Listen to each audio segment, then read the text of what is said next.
Today we meet the man who wrote this song. Gray skies are gonna clear up, put on a happy face. And the man who wrote this song. The sun will come out tomorrow. Bet your bottom dollar that tomorrow there'll be sun. And the man who wrote this song. Life's a ball, if only you know it. And it's all just waiting for you. You're alive, so come on and show it. There's such a lot of living to do. A man whose work is the embodiment of optimism, the great Broadway composer, Charles Strouse. The music of Charles Strouse, from the memorable opening theme of All in the Family, and Broadway hits like Annie, Bye Birdie, Applause, Golden Boy, means his work has touched the lives of nearly all Americans. So Charles, this is it? This is the piano where you compose? Yeah, I do most of my composing here. And when you sit down here and we have a blank sheet of music in front of you, how do you feel? It's a little bit frightening because it's a whole world, and you don't know what elements to choose from it. You're working with a libretto, say, or with a lyric that's already written. The choices are great, and you have to kind of get yourself into a dreamlike state. Yes, you said that people like songs that are written from a dreamlike state rather than a really rational state. Yeah, a rational state, I think, produces another kind of music, but the kind that I've become devoted to, that is, I like to please people, and it's a childhood trait. My parents were ill, and I wanted very much to please them, to make them smile. But in general, I think it's very hard to put into words, but I think the obligation of a good composer is to find an emptiness in your mind rather than a fullness, an emptiness that you fill in by being relaxed. It's not inspiration. It's not, gee, there's a beautiful girl, I'm going to write my Symphony of the Stars. There's that. It's a very uncontrolled, and yet you have to control that lack of control. I know it's a hard thing, but it scares me when I see a blank sheet of paper. I can understand that. Yet, if you have to go into a sort of a dreamlike state to create, all the things you've had to create under pressure, when there's a deadline, we need a new song by 10 o'clock tomorrow morning, the director's screaming to change this, how do you reconcile that? Well, I would say that kind of pressure forces you to put notes down without thinking.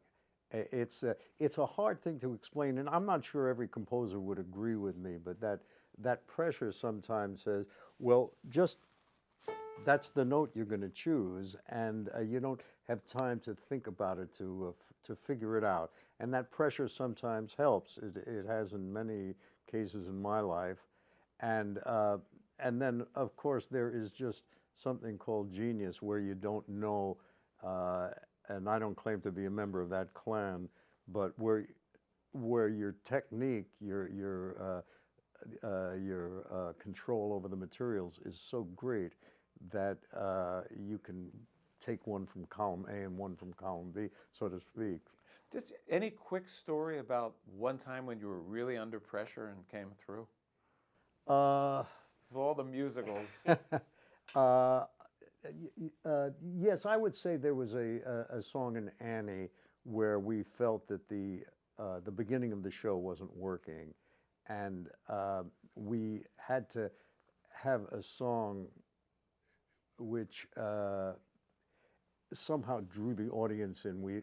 Martin Charnin and I had tried 4 or 5 different openings, all better than the next, but it still wasn't drawing them in.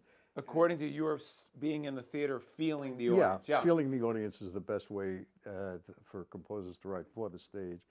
And the idea of having a song where she talked about, well, it was called Maybe, and that came as an overnight kind of need, because we also needed the time to go from one place to another.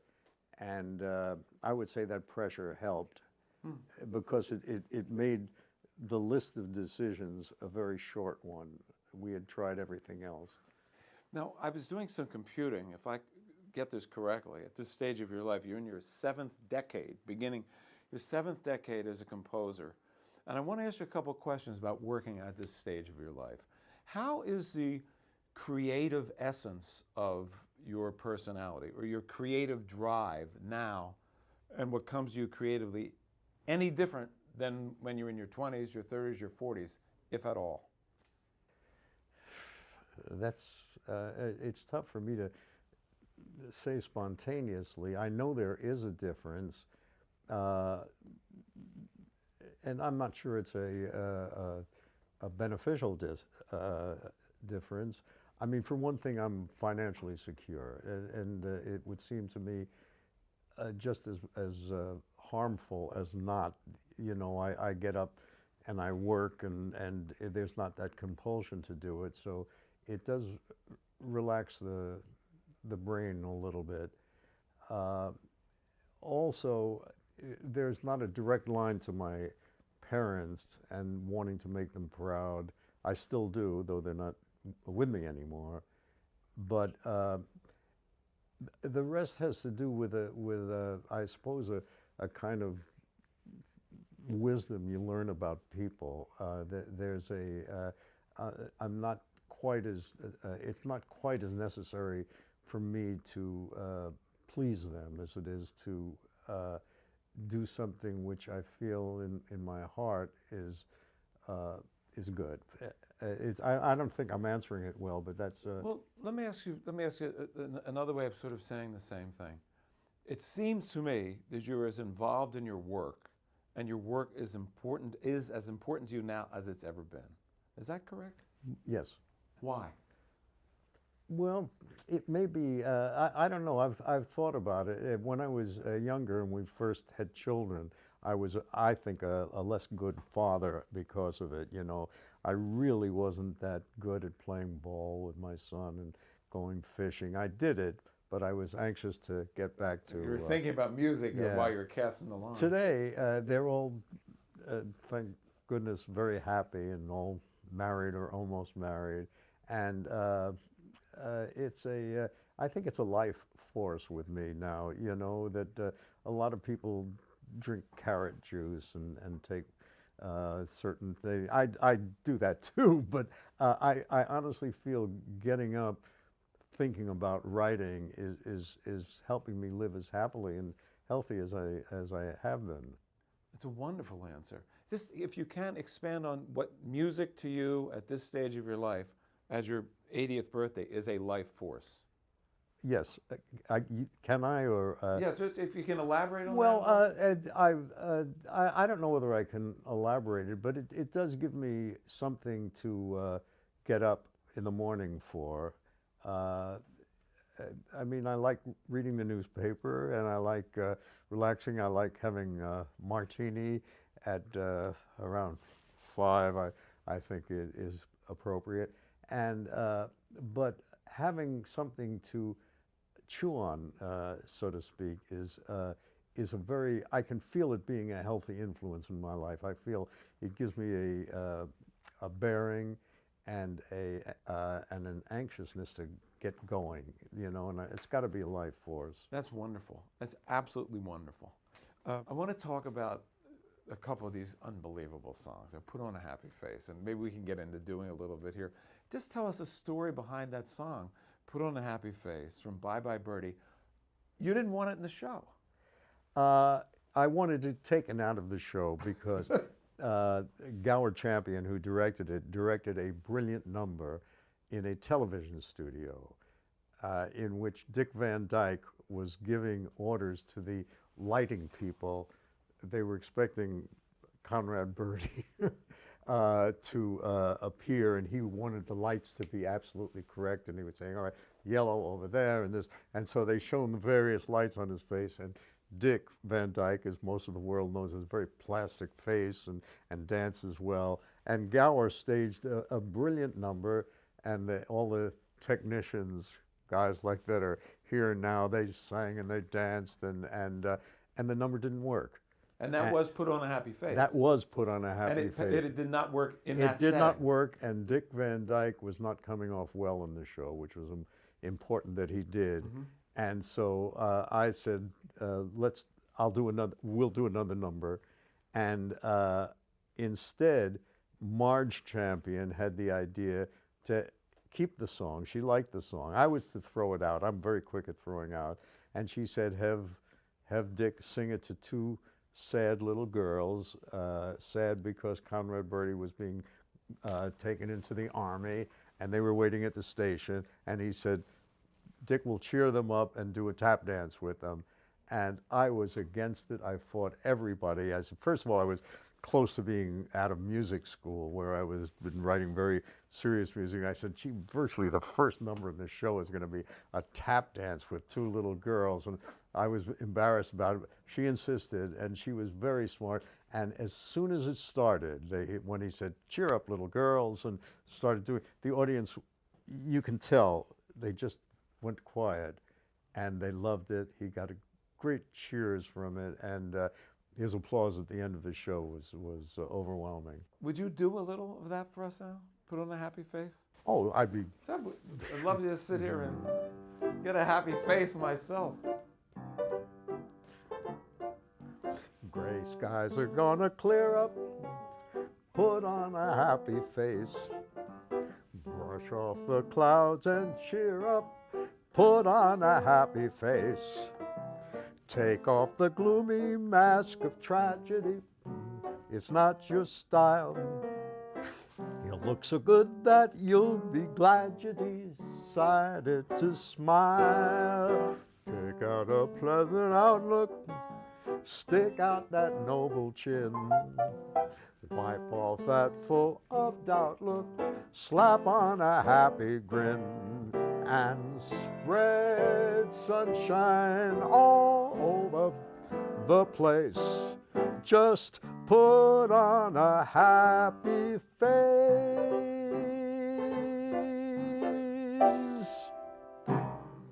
That's just, you can't stop smiling. You cannot. I'm looking around the room, and we all are smiling. Give me a quick thumbnail impression of Dick Van Dyke. Why has Dick Van Dyke endured all these years? You made him a star in Bye Birdie. What's kept him at it all these years? Well,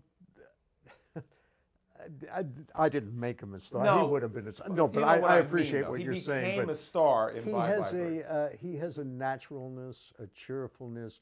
And by the way, he's one of the few that is a huge star internationally too. They love him in England, and I think it's a naturalness, a real affection for people that that comes through. I knew him before he did that. We were in a show together called The Girls Against the Boys, a review. I was playing piano, and he was a second banana to Bert Lahr, and we became friends. And you know better than I. You meet a lot of people in our business in passing. You love them, and you don't see them. Dick is one of these people who love of friends means a great deal to, and his family. He never sought stardom in the way that many have. When he first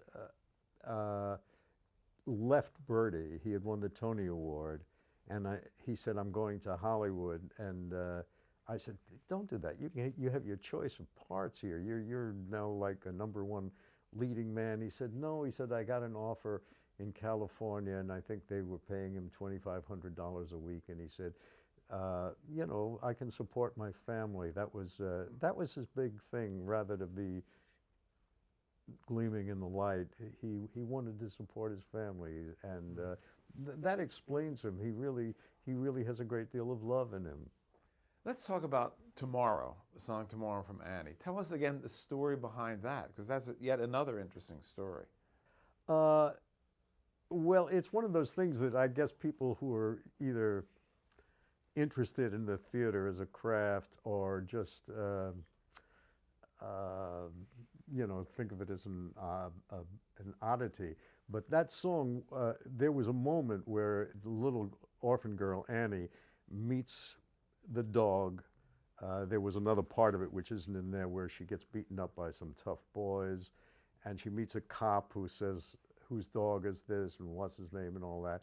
And then it was to segue back to the orphanage. And Martin Charnin, who directed the show, had a very clever scene change. We needed that time, but there wasn't enough time in the dialogue or the scene. And everyone figured we needed another 2.5 minutes. And a song seemed the perfect way. That often happens in a show. And we knew her attitude was one of hope. And that song was put in, I would say, primarily at the beginning to ensure that she had enough time. She finished tomorrow, there's always a day away. And then suddenly she's right in the orphanage. But this wonderful scene change. And the first time it was done, it got a terrific hand. And I remember going back to Martin Charnin in the rear of the audience and saying, they love that scene change. And for about 2 months, I thought they were always applauding for the scene change, which was very clever. There was a fence with posters on it that went like this, and then we were in the orphanage. And I thought that that's what they were applauding. Then it occurred to me after a while that people really liked the song. And How about a little rendition of Tomorrow by the author? oh, okay. Thank you. The sun will come out tomorrow. Bet your bottom dollar that tomorrow there'll be sun. Just thinking about tomorrow clears away the cobwebs, and the cobwebs, see there, sorry Martin, till there's none.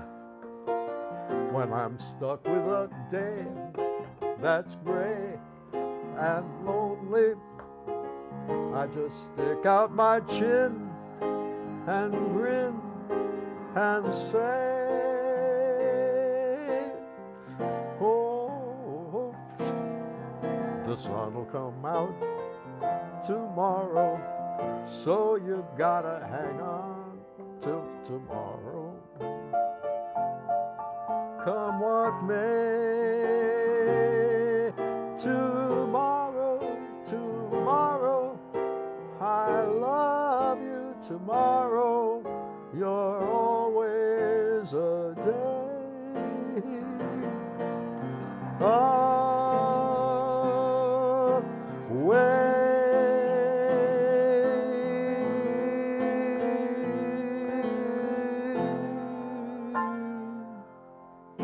Thank you. I can see the people leaping to their feet right now. Now, I remember I was there opening night of Annie. Were you? Yes, I was, opening night.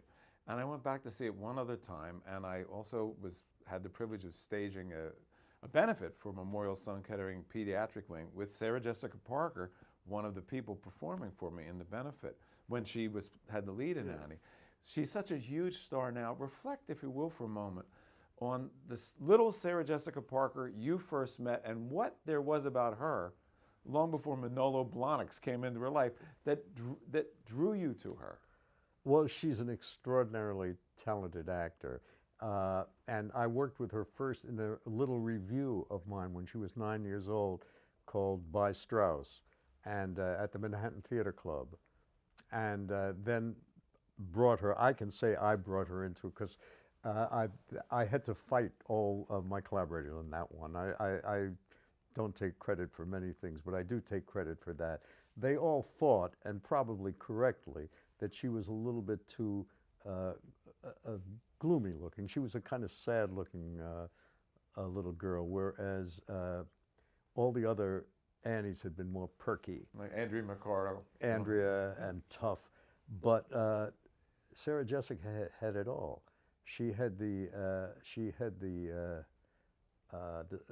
backstory in her of the orphan, and she could play perky, as we all know now. And she ended up being just a brilliant Annie, as you can testify. And the rest of her career, which the world is aware of now, she's probably sold more shampoo than anybody. And she's a remarkable actor. And that's it. You know, there's a lot of luck in our business. And maybe it was lucky I worked with her first, but there is luck. There are people who've had all the breaks in the world and they've never broken through to the world consciousness, and others that, you know, it was destined to be, like Leonard Bernstein. You know, the world knew, recognized him. There was just no holding. And Sarah Jessica seems to be one of these people. I want to talk to you a little bit about your wonderful memoir, a Broadway memoir, Put on a Happy Face. A few things in it that I found really interesting.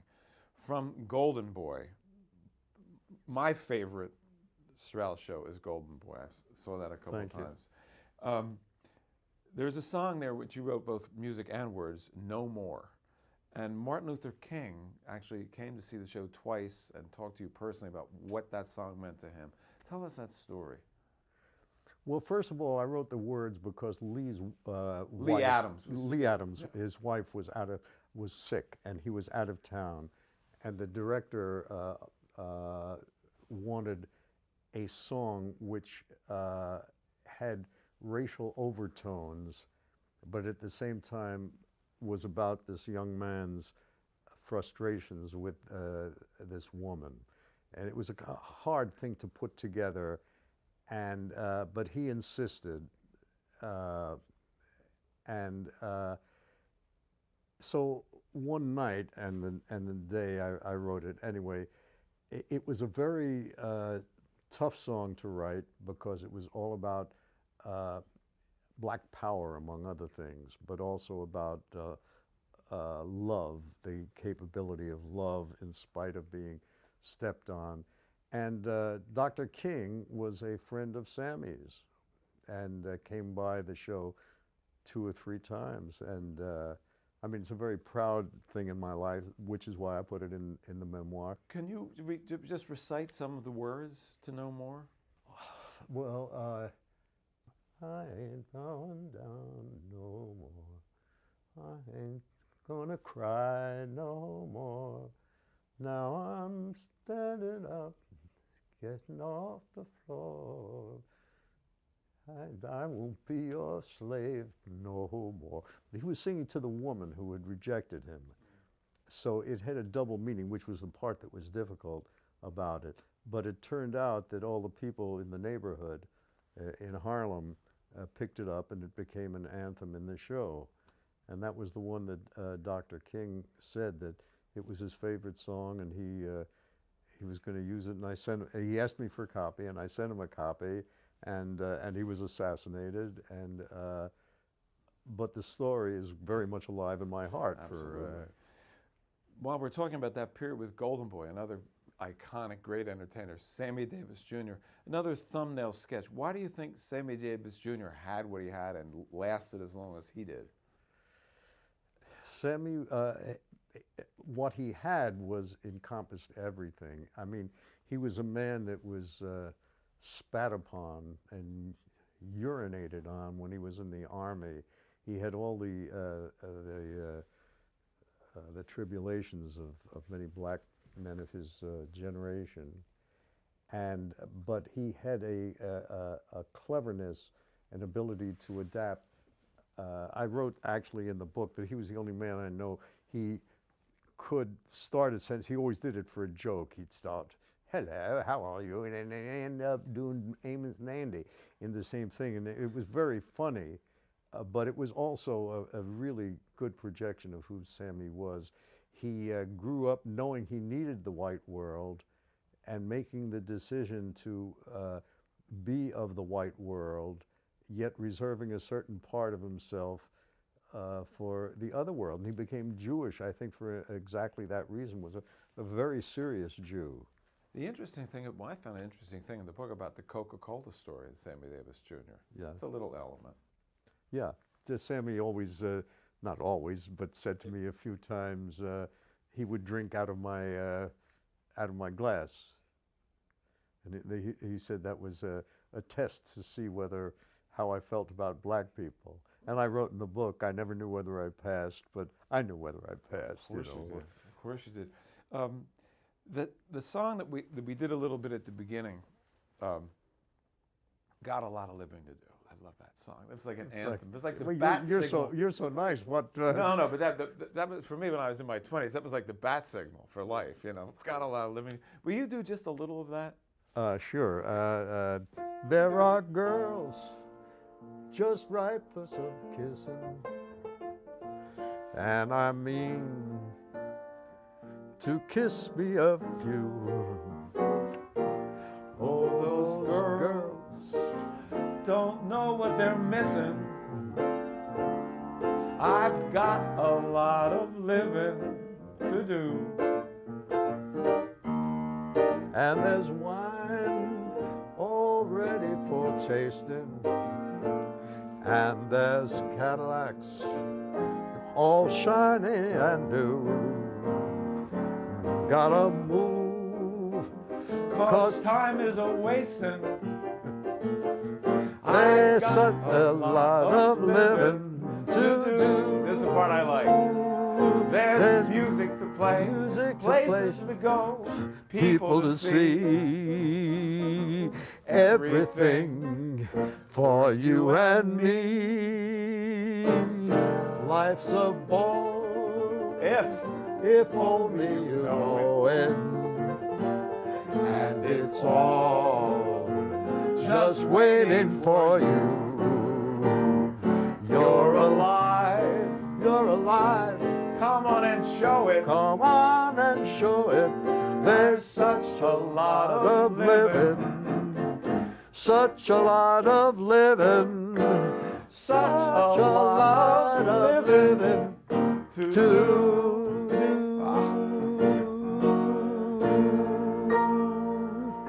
Hey, thank you. Boggs and Strouse. Boggs, it's the first and only Boggs and Strouse. Wow. So we get back to the book for a second. Going to Selma, Alabama, marching with Sammy Davis. But as we look back on the 20th century, the marches in Selma, early marches. What comes to mind when I say marching in Selma?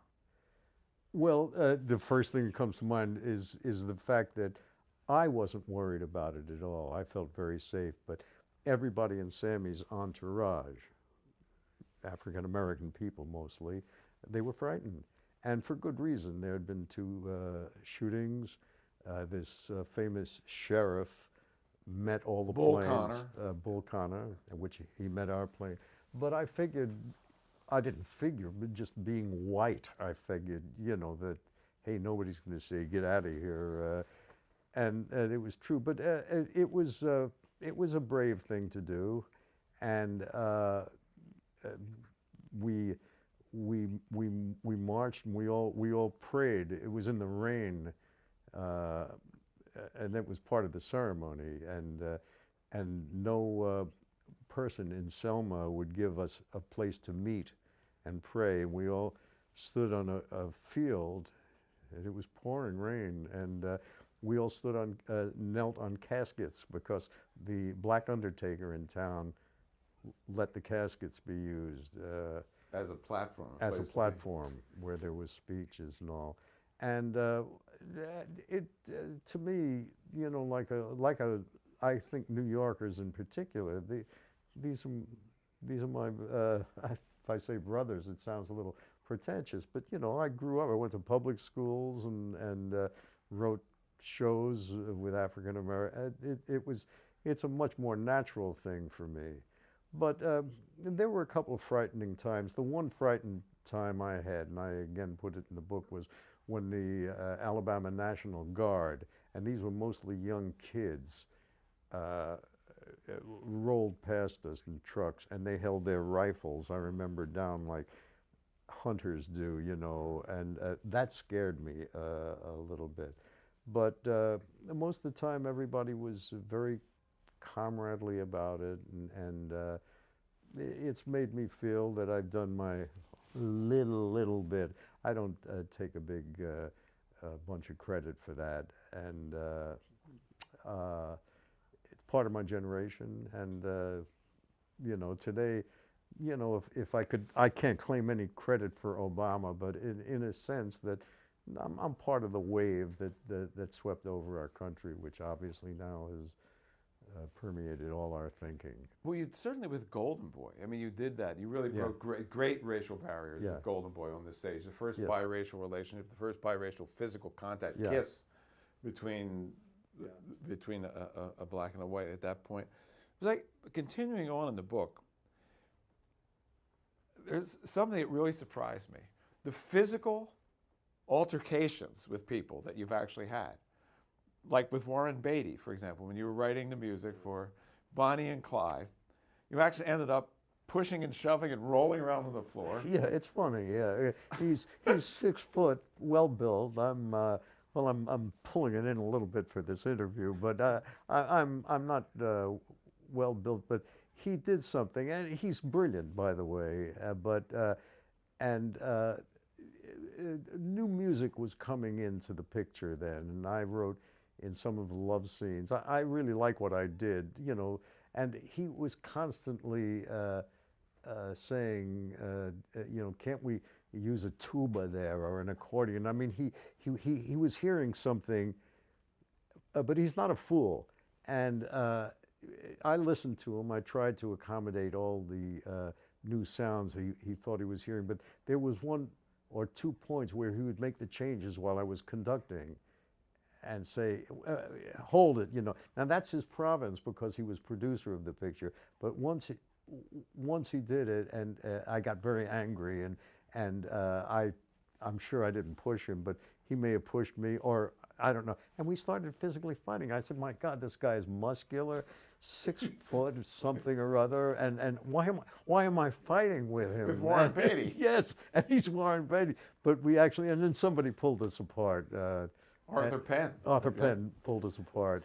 And in retrospect, it seems really funny. But we became friends after that, and I still feel as though I'm a friend to Warren. And you also had a fight with Mel Brooks. Mel, I spoke with Mel just recently, and he said he didn't remember that. And I said, well, it never turned into a fight, but you wanted Lee and me to throw out a song, and we wanted you to cut something from a scene. And I think you did it to me. You grabbed me by the collar and said, I want you to throw out that dash song, you know. And I said, look, you've got to cut down that scene. And we were doing that, but we didn't exchange blows. Well, the reason I want to talk about that is not particularly for sensationalism, but it shows you the level of passion and commitment that is involved in the creative process that you've been doing decade after decade, correct? Yeah. But I've been very, very fortunate with people I've collaborated with. More than fortunate. I mean, I've been blessed. Lee Adams is still my very best friend. And I worked with Sammy Kahn and Alan J. Lerner, with Martin, of course. I'm doing a new show with Susan Birkenhead. Well, a lot of great talent. One other story from the book. Las Vegas, the height of the Rat Pack era. Yeah. Because you're working with Sammy Davis Jr., you end up in the steam room with the Rat Pack. Just tell us a tiny bit about that hour in your life. It's a fact that were he alive, Sinatra wouldn't remember exactly, although we did become friends after that. But Sammy called for me. I mean, Sammy ruled us because he never signed the contracts until he heard every bit of material in the show. So you were following Sammy Davis around the followed country him all playing around music. Yeah. And one day he called and said, meet me downstairs in the steam room or something. And it was all jammed with people because everybody followed Sammy and Sinatra and Dean Martin. and the guards stopped me. Who are you? They sent in, oh, it's okay, all right, so take off your clothes. And I went in, and I'm naked, and I don't feel very good even by myself naked. And that was the first time I met Sinatra. And Sammy was always teasing me about. Sammy was in great condition, even though he smoked and drank, and he was always kind of, teasing me, pinching the fat around my thing. When are you going to get in shape? So that was the first time I met Dean Martin and Sinatra. Peter Lawford was there, and also Sammy Cahn, with whom I wrote later. All with towels around there. No, everyone was naked, and I was naked too. So it is a funny story, but it was deeply humiliating too. At the same. It'd be hard to be comfortable under those circumstances. Yeah. I mean, if you really think about it, you're watching now. Yeah, and they were all well-built guys, and Sammy had a, That's funny. Now, as I understand it, Norman Lear, creator of All in the Family. Well, he took it from a British script called "Till Death Do Us Part." Right. And he wanted you and Lee Adams to write the opening song. Yes. I mean, this opening song where we see Edith playing and Archie sing is iconic as anything on television. And you fellows wrote that song. But tell us kind of the story about what led to it being performed in the way that we've seen it on television with them around the piano.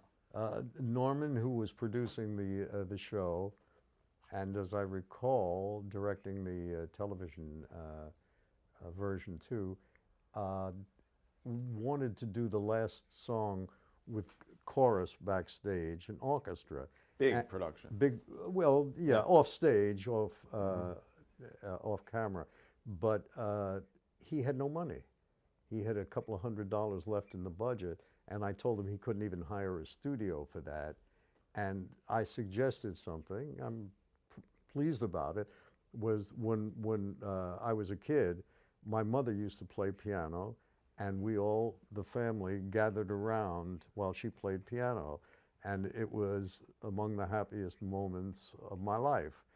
And I said, since it is a family and called All in the Family, I suggested, why don't we do that?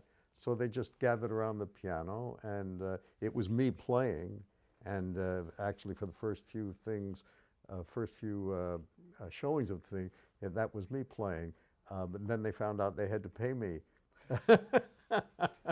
And so it became another pianist, I think Roger Calloway, if I'm not mistaken. That's a great moment. And also, just your mother played a stride piano. You thought played... your mother invented stride piano when you were a little Well, boy. I didn't think she invented it, but it was a kind of piano that was played by old-time jazz people.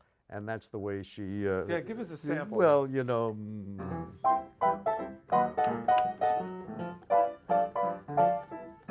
it's it was that, they called it stride piano, and as far as I know, it was a black invention, so to speak, octave chord, played that way. And she grew up in that. She was very musical, and she used to buy all the pop music of the day at the 5 and 10. And in our happiest times together, which I remember telling Norman, we all sat around and while she played. So I said, well, why don't you do that? And that became the logo of the piece. I'm pleased about that secretly, although it has no bearing on anything other. It's a wonderful song. I love the lyrics. Boy, the way Glenn Miller played songs that made a hit parade. They're brilliant. The lyrics are great. Yeah. Guys like us, we had it made. Those were the days. We could use a man like Herbert Hoover again. Yeah. Excellent. I want to close out by just asking about your current project, Minsky's, based on the movie The Night They Raided Minsky's, for which you also wrote music. Yeah, and Lee. The Night They Raided Minsky's was originally an historical novel, I guess you'd say, and Norman made a film of it, and the film had a very shaky birth because Bert Lahr died during the middle of it, and Lee and I wrote 3 songs, and it has a cult following, which is another way of saying it. It was not a great success. But I think it's quite a good film. And Jason Robards was in it, which made me think that I'm the only composer, or Lee and I are the only songwriters who have ever written for Lauren Bacall and her husband. And it was then picked up, the book, but not the thing, by an English director, a brilliant English director by the name of Mike Ockrent. And we wrote a great deal of the score, and Mike Ockrent got leukemia and died. A brilliant and wonderful man that everybody who knew him loved him. And so it was the end of the project. And a new director, a man by the name of Casey Nicolau, who is a brilliant man. I enjoy working with him so much. These are famous last words, but I really do enjoy working with him now. This is your next Broadway show. This is my next Broadway show. Called Minsky's. It's opening in California, but it will come to New York unless, you know, the gods are not smiling. That's good. The guys have got to put on a happy The happy gods face must about put on a happy face. You're Minsky's. right. One last question. With applause, again, a thumbnail sketch about Lauren Bacall, your leading lady, actually introducing her as a singer for the first time. Why does Lauren Bacall done all that she's done in life? What does she have?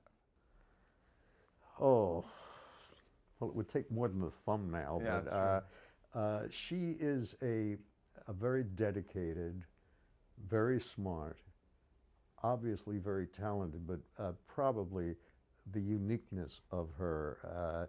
There is nobody like Bacall, except that you think of other great stars like Gloria Swanson and Betty Davis, of course.